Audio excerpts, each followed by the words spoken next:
Professora Valdiana Gomes, mais uma videoaula com vocês. E a gente volta com a nossa revisão para a nossa avaliação.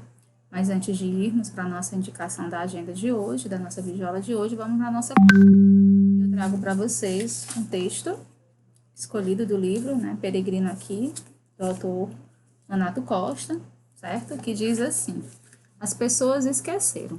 Gostaria de pedir gentilmente a vocês, Januano, que não passassem, né, o vídeo, mas que se permitissem ouvir com carinho essa mensagem. As pessoas esqueceram. Talvez as pessoas tenham esquecido de como perceber as coisas simples, de como se alegrar com a chuva, ou de como dormir cedo, vez ou outra, traz sossego ao coração. As pessoas esqueceram de viver os pequenos detalhes, de celebrar os atos singelos e do sabor da água de coco numa tarde de verão. Um dia, elas esqueceram. As pessoas esqueceram de cuidar de sua grama e passaram também a olhar a do vizinho. Um dia esqueceram de viver o hoje e passaram a se concentrar apenas no amanhã. Não se sabe bem quando isso aconteceu, mas aconteceu. Estas duas situações passaram a existir ao longo dos anos. O ser humano foi trazendo ao coração motivações erradas e valores distorcidos, até que tudo se tornou comum, tudo virou normal, e aquilo que era apenas nas lembranças, que geraram a saudade. Saudade do tempo em que vivíamos o hoje, e isso passou a ser natural. E todo mundo gosta de sentir essa saudade, porque é mais fácil viver assim. É complicado voltar a viver o hoje, é mais seguro viver o amanhã, pois vive-se apenas a planejar. E quando chegar o amanhã? Estaremos projetando o dia seguinte, a semana seguinte, o mês seguinte. Não podemos parar para viver o hoje porque precisamos planejar o amanhã. O amanhã que não chega, como naquelas placas que tinham na frente das mercearias quando eu era menino, fiado só amanhã. E o amanhã não chegava. Fizeram isto com a vida, fizemos isto com a nossa vida. As pessoas esqueceram de viver e decidiram apenas planejar para um dia realizar. Então, eu me lembro daquilo que está no Salmo 118. Este é o dia que o Senhor fez. Regozijemos e alegremos-nos nele. Talvez fosse melhor tirar as lentes do amanhã e voltá-las para o hoje. É preciso se alegrar no dia de hoje, viver o abraço do filho, o beijo da esposa, o jantar em família, ou o encontro com os membros da igreja. Seria bom falar livremente e sem pressa sobre Deus, sobre as rosas no jardim ou sobre a música que emociona. É preciso sorrir demoradamente e escutar o coração, que bate próximo ao seu, e assim caminhar sobre a serenidade da vida, tranquilizando a agitação cotidiana. É essencial viver o hoje pacientemente a cada dia, pois hoje é o dia que o Senhor já fez, nele podemos nos alegrar. Então, essa foi a mensagem da nossa videoaula de hoje. E agora, conforme sequência das nossas videoaulas, vamos para a nossa agenda. Nós temos aí a nossa acolhida, que nós fizemos, e vamos para a correção do livro de Português e Linguagens, né, páginas 233, a 239. E vai estar na prova de vocês, leitura e interpretação de texto, concordância verbal, concordância nominal, gramática, e o resumo, né, do livro paradidático, que a gente também vai falar no final da nossa videoaula. Então, por favor, pegue aí o seu livro de Português e Linguagens, esse nosso querido, né?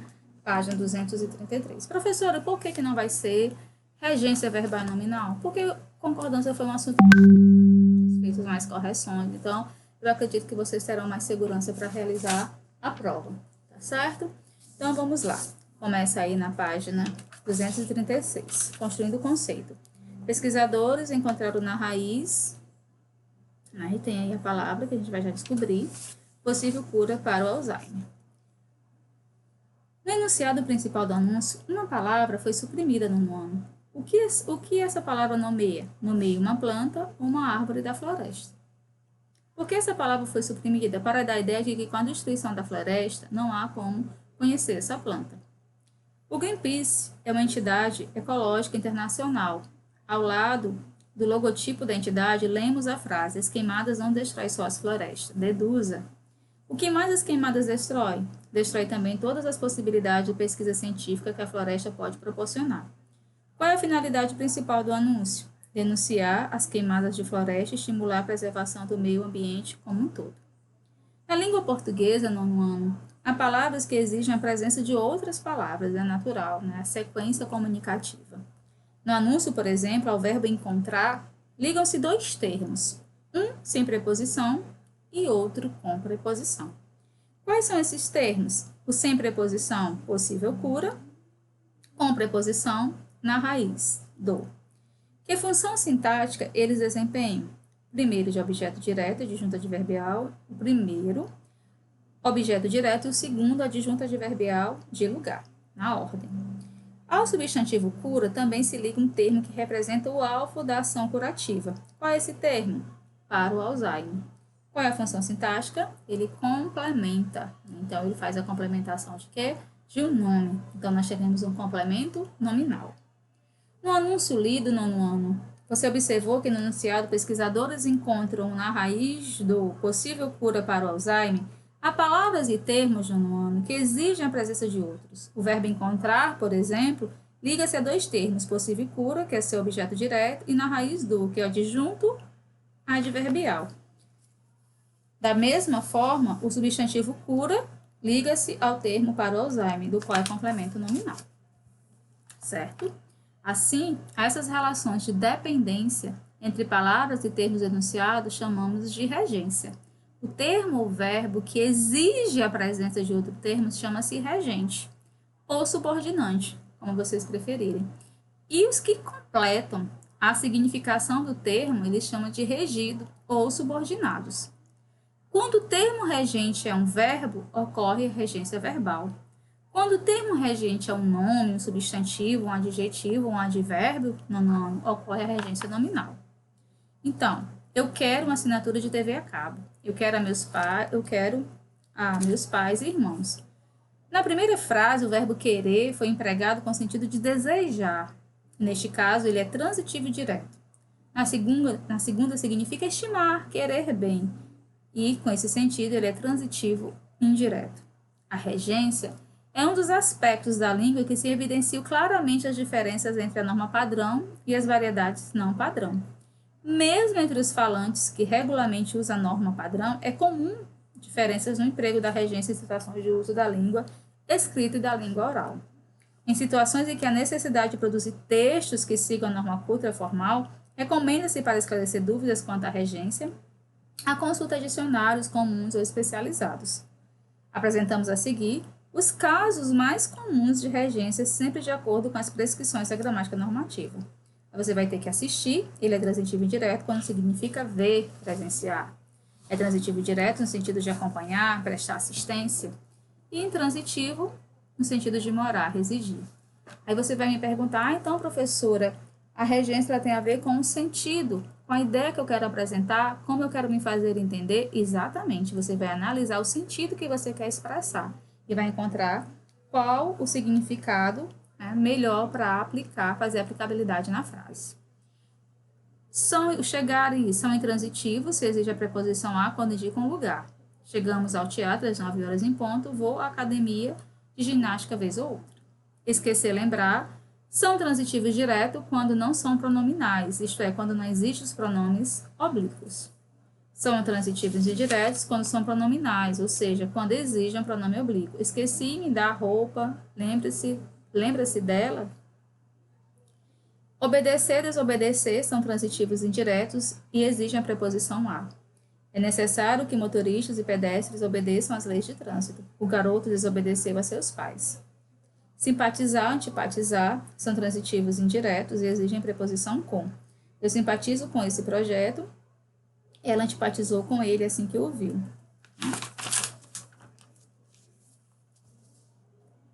Visar é transitivo direto, no sentido de mirar ou por visto.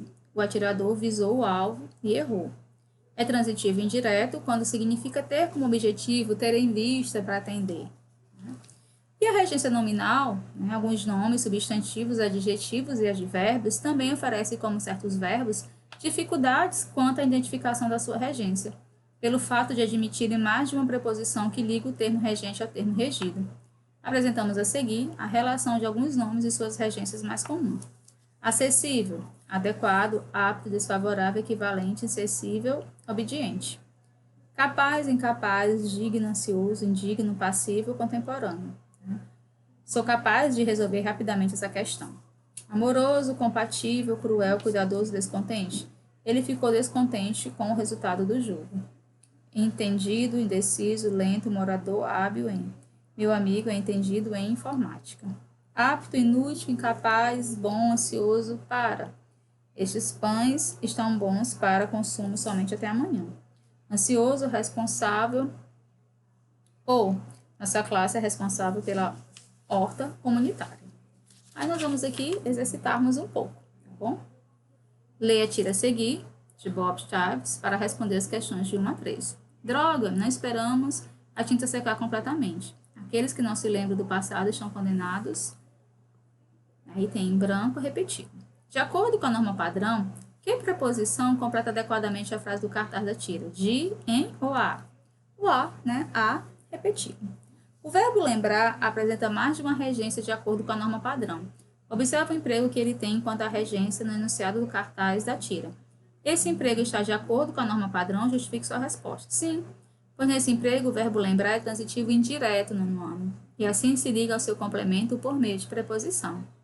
Reescreva o enunciado do cartaz empregando outra regência do verbo lembrar na norma padrão.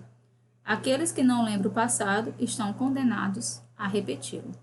Em que consiste o humor da tira? No fato dos dizeres do cartaz se aplicar aos próprios pintores. Reescreva o texto a seguir, completando-os com a preposição adequada à regência dos verbos e nomes de acordo com a norma padrão da língua. Como são feitas as vacinas? A maioria das vacinas é feita com os vírus e as bactérias que causam doenças. Primeiro, eles são enfraquecidos em laboratório e depois diluídos em substâncias químicas. As vacinas fazem com que o corpo aprenda a se defender, criando anticorpos, células especializadas em proteger o organismo de doenças. Assim, se depois de vacinado você tiver contato com vírus ou bactéria, os anticorpos entrarão em ação para defendê-lo. Leia a seguir a letra de uma canção que Gilberto Gil fez para um filme, Trem para as Estrelas, de Carlos Diegues, em 1937. Sol, para fazer o sol nascer. Sol, acende a luz, atende a minha voz. Acende de acender e de subir, de clarear, de despertar assim. A mim, a tudo mais. Atende a minha voz, ao meu saxofone, cor do sol, sol, nasce de ouro para nós. No texto, o lírico se dirige ao sol, certo? O que pede a ele? Que nasça. Provavelmente, em que parte do dia ou da noite é feito esse pedido? Durante a madrugada, né? Antes do sol nascer. O eu lírico pede ao sol que atenda a sua voz e ao seu saxofone. O uso desse verbo dá ao sol uma posição de destaque ou de inferioridade em relação ao eu lírico? Justifique. De destaque, pois o sol é esperado e valorizado. Como você sabe, regência é a relação que se estabelece entre dois termos. O subordinante, o termo que exige o outro, e o subordinado, o termo regido pelo primeiro. No texto encontram-se várias situações de regência. Qual ou quais são os termos regidos? Pelo verbo acende, a luz. Pelo verbo despertar, a mim, a tudo mais. Pelo verbo atende, do 8º verso, a minha voz, ao meu saxofone. Pelo substantivo cor, do sol. As relações observadas na questão anterior são de regência verbal ou nominal? As 3 primeiras de regência verbal e a última de regência nominal. Com base nessas informações, quarta questão. Verifique no poema com qual sentido e com qual predicação foram empregados o verbo acender, verbo transitivo direto, levar, fogo. O verbo atender, verbo transitivo indireto, acolher com atenção. O verbo despertar, verbo transitivo direto, tirar do sono. No quarto verso, o autor faz um jogo com a forma verbal acende, que se refere tanto ao verbo acender quanto ao verbo ascender. Observe a diferença de sentido entre eles. Acender, levar fogo, a causar emissão de luz, arder, ativar-se. Acender, subir, elevar-se. O sentido de acender também é possível no texto, porque sim, porque o sol após nascer vai subindo pelo céu. Sexta, saxofone, cor do sol, sol nasce de ouro. Nas duas situações, as expressões destacadas ligam-se aos termos subordinantes por meio da preposição de. Ambas as expressões têm valor de adjetivo. A. Que substantivos as expressões acompanham? Cor e sol, respectivamente. Que adjetivos corresponderiam a elas? Solar e dourado. Sétima questão. No texto, quem é o grande regente? O ser capaz de reger a vida, o movimento e o dia que vai nascer? O sol. O pedido que o sol apareça é feito de duas formas, com palavras, o próprio poema, e com a música, tocada pelo saxofone dourado. Assim, apesar do sol figurar no texto como senhor absoluto, como regente da vida, o poeta tenta regê-lo com seu canto e sua música. Semântica e discurso. Primeira. O primeiro quadrinho mostra duas personagens vivendo a situação de risco. Observe a linguagem que elas utilizam. A regência do verbo preferir está de acordo com a norma padrão? Sim. De que modo esse verbo costuma ser normalmente empregado pela população em situações de comunicações informais? Em situações normais de comunicação, as pessoas diriam em nosso país: prefiro virar comida de tubarão do que apodrecer. No primeiro quadrinho, uma das personagens diz: estamos perdidos em meio ao Atlântico. O emprego da locução prepositiva em meio a está de acordo com a norma padrão? Sim. Como ficaria essa frase em vez de o Atlântico se tivesse umas ondas? Estamos perdidos em meio às ondas. Com acento indicador de crase, não esqueça. O registro linguístico usado pelas personagens da sua fala tende ao culto formal ou ao culto informal? Tende ao culto formal. Esse registro é compatível com a situação que as personagens estão vivendo, sim ou não? Até que ponto, gente, a gente faz aqui essa análise, as pessoas em situação de risco fazem questão de usar a língua seguindo o tipo da norma padrão? Ninguém sabe. Aí, 240, para a gente encerrar, no último quadrinho, a mulher diz, em tese, de modo geral, o que a expressão em tese significa? Que vale dizer teoricamente falando, e no contexto, qual é o sentido que ela assume? Considerando que apareceu um tubarão ao lado do barco, e que vale dizer, retiro o que eu disse. Então, essa foi a nossa correção da agenda proposta. Vamos dar sequência à nossa videoaula. Então, pessoal, o que vai estar na prova, concordância verbal. A regra básica da concordância verbal é o verbo concordar em número, singular, plural e pessoa, primeira, segunda, terceira, com o sujeito da frase. Quando nós temos um sujeito simples, o verbo concordará com ele em número e pessoa. O artista excursionará por várias cidades do interior. Quando o sujeito for composto, em regra geral, o verbo vai para o plural. Sua avareza e seu egoísmo fizeram com que todos os abandonassem. O sujeito vier depois do verbo concorda com o núcleo mais próximo ou vai para o plural. Tem também essa opção. Ainda reinava a confusão e a tristeza. Se o sujeito vier composto por pronomes pessoais diferentes, o verbo concordará conforme a prioridade gramatical das pessoas. Eu e você somos pessoas responsáveis. Tu e elas estudam. A segunda forma é a mais usada atualmente. Concordância verbal, expressões não só, mas também, tanto que relacionam sujeitos compostos, permitam a concordância do verbo no singular e no plural. Tanto o rapaz quanto o amigo obteve nossa massa na redação do Enem. Sujeito composto ligado por ou, indicando exclusão ou sinomínio. O verbo fica no singular. Quando o sujeito é representado por expressões como a maioria, dia, a maior parte, dia, onde o verbo concorda no singular, realçando todo ou parte de um nome no plural, tá certo? Aí ele vai realçar o todo, ou no plural destacando a ação do indivíduo, certo? Aí, as relações que as palavras estabelecem com o substantivo que as rege constituem o que em gramática se chama de sintagma nominal. Essa relação não caracteriza os casos de concordância nominal. Primeiro, a concordância de gênero e número entre o núcleo nominal e os artigos que o precedem, os pronomes indefinidos, variáveis, os demonstrativos, os possessivos, os numerais, cardinais, os adjetivos. Um luar claro e belíssimo. Concordância do adjetivo com dois ou mais substantivos. Substantivos do mesmo gênero, o adjetivo irá para o plural, tá certo? Esse gênero concordará com o mais próximo. Bondade, alegrias raras ou rara, atitude e caráter apropriados ou apropriado, certo? Você vai fazer a concordância. Possível, precedido de o mais, o menor, o melhor, o pior, singular. Precedido de os mais, os menores, os melhores, piores, plural. Anexo incluso, adjetivos concordam com o substantivo a que se refere, envio-lhes anexos, inclusos os documentos. Em anexo, junto a, são invariáveis. Leso, adjetivo, lesado, prejudicado, concorda com o substantivo com o qual forma uma composição. Cometeu o crime de lesa pátria. Predicativo no nono ano. Substantivo com sentido indeterminado, sem artigo, adjetivo no masculino. É proibido entrada. Substantivo com sentido determinado com artigo, adjetivo concorda com substantivo. Necessária muita cautela. E aí a gente encerra a gramática. Mas nós temos redação, que foi o trabalho do paradidático, no qual você vai escolher um dos livros lidos ao decorrer do ano de 2020, aquele que você mais gostou, e você tem mais familiaridade, mais habilidade em falar sobre o livro lido. Então, você vai escolher, o primeiro passo do trabalho é você escolher esse livro. Você parar, pensar, refletir, analisar qual livro traz uma mensagem melhor para você. Aí você vai lembrar que o hábito da leitura deve ser estimulado, ainda na infância, né, para que o indivíduo aprenda desde pequeno que ler é algo importante.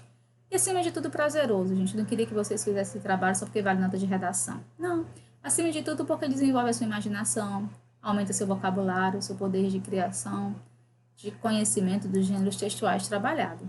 Então, descubra qual foi o seu livro favorito, priorize esse livro, escolha, né, a melhor história a contar, não desista, nada de preguiça, né? Peça recomendação, busque minha ajuda, tá certo? Temos sugestões aí, Capitã de Areia, Jorge Amado, vocês estão indo para o ensino médio, né? Vários gostos, o Pequeno Príncipe, e vocês vejam aí a melhor opção. E para o trabalho, o pessoal do trabalho, ele tem uma estrutura. Muita gente está me perguntando no privado se pode colocar a própria capa do livro na capa. Não. A nossa capa é diferente. A nossa capa vai conter o nome da escola, o título do trabalho, o nome do aluno, né? Número, o ano que estuda, Claudiana Gomes, a professora de vocês, a disciplina Língua Portuguesa para redação, Cascavel, Ceará, 2020. Né? Nesse trabalho, você vai ter, voltando lá, gente, desculpa, né? Você vai ter a capa, depois você vai ter, aí sim, a apresentação. Essa apresentação, pessoal, é o que é esse trabalho? Qual foi a importância desse livro? Seu critério de escolha desse livro, tá certo? Em poucas palavras. Eu quero isso de 5 a 6 linhas no máximo, né? Você vai analisar os pontos convergentes e as indicações que você faz para fazer com que esse trabalho seja validado por mim, né? Você vai organizar, vai encontrar as palavras-chave necessárias. E você vai fazendo um bom resumo. Eu vou ter que conhecer o livro pelo resumo que você vai fazer. Embora eu já tenha conhecimento da história, né? Mas eu quero conhecer pelas suas palavras. O resumo ele vai ter no mínimo 30 linhas. Ele pode ter mais, só não pode ter menos. E você vai ter que determinar o que precisa ser abordado, definir quais são os tópicos, né? Que história, que parte da história mais lhe tocou, você vai resumir. Se for preciso, cite os personagens, os lugares, os desfechos, faça com que o leitor adentre esse livro pelas suas palavras, pela maneira como você absorveu a leitura feita. Né? Ainda que o resumo seja um material breve, não diminua os detalhes. Quando isso for necessário, se é preciso ter um conhecimento anterior para entender algo de um completo, não hesite, faça a exemplificação. E por fim, você vai fazer a conclusão, que é onde você finaliza o trabalho. Você vai escrever seu ponto de vista sobre o assunto, né, sobre o livro escolhido, e as conclusões que tirou com a pesquisa realizada. O mais importante, né, o porquê dessa escolha, e eu peço para que vocês façam a indicação.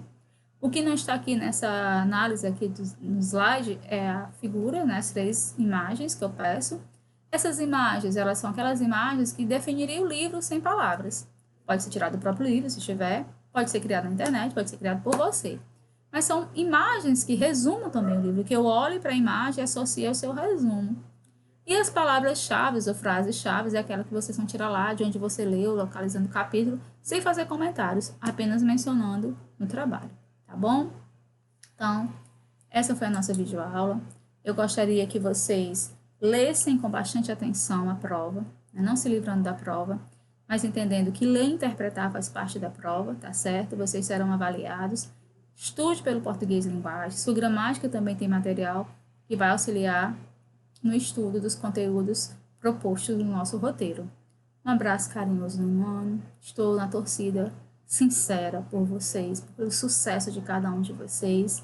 Coragem é o que a vida exige e é o que eu desejo para vocês sempre. Então, capricha no trabalho de redação, faz a tua prova, faz a leitura, né, dedicada, responde quando tiver certeza, e eu tenho certeza que no final tudo vai dar certo. Sinta-se abraçado por mim, um abraço, feliz em poder estar contribuindo com mais essa videoaula para a formação de vocês. Qualquer dúvida, entre em contato e eu estarei sempre à disposição de vocês. Bons estudos!